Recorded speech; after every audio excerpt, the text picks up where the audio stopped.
আসসালামু আলাইকুম। অনেকদিন পর চলে এসেছি একটি নতুন লং ভিডিও নিয়ে। তো আমরা আজকে যাচ্ছি সনজেলিজে অ্যাভিনিউতে, সনজেলিজে যেটাকে বলা হয় পৃথিবীর সবচেয়ে বড় অ্যাভিনিউ। আর এখানে এভরি ইয়ারে ক্রিসমাসের সময় অনেক বেশি লাইটিং করে। আর এই ভিডিওটা কিন্তু ক্রিসমাসের সময়ে করা। আসলে অনেক অনেক ভিডিও মোবাইলে জমে আছে, কিন্তু ওরকমভাবে সময় পাই না।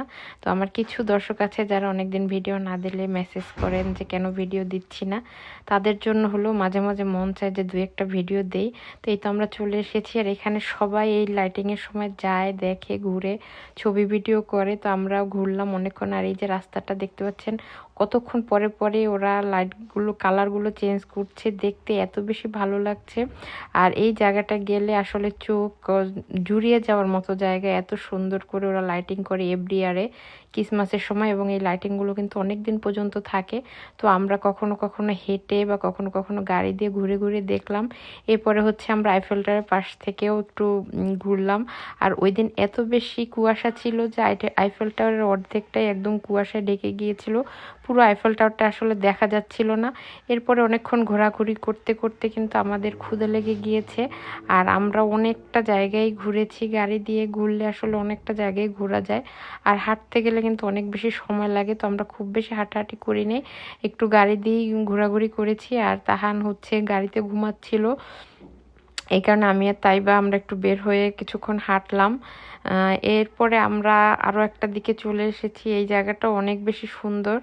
আর এখানের বিল্ডিংগুলো অনেক বছরের পুরনো এবং অনেক ঐতিহ্যবাহী। প্যারিসের এই বিল্ডিংগুলো দেখতেই অনেক বেশি ভালো লাগে। এই বিল্ডিংটার কি নাম যেন আমি আসলে ভুলে গিয়েছি।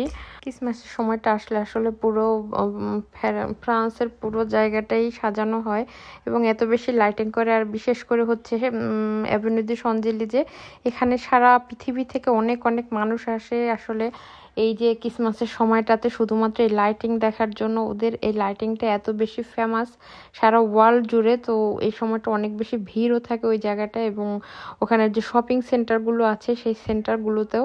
তো আমরা অনেকক্ষণ আসলে ঘোরাঘুরি করলাম, বিশেষ করে আমি এবং তাইবা। ওর বাবা গাড়িতে ছিল, তাহান যেহেতু ঘুমোচ্ছে, তো তাহানকে দেখার জন্য আর গাড়ি থেকে তেমন নামেনি। তো আমি আর তাইবা অনেকক্ষণ হেঁটে হেঁটে আসলে ওই জায়গাগুলো দেখলাম, এবং এই যে পুরোনো বিল্ডিংগুলো এগুলো ঘুরে ঘুরে দেখলাম। আসলে প্যারিসে ঘুরতে হলে কিন্তু হেঁটে ঘুরে বেড়ালেই অনেক বেশি ভালো লাগে। অনেক অনেক কিছু দেখা যায় এবং অনেক পুরনো অনেক কিছু রয়েছে।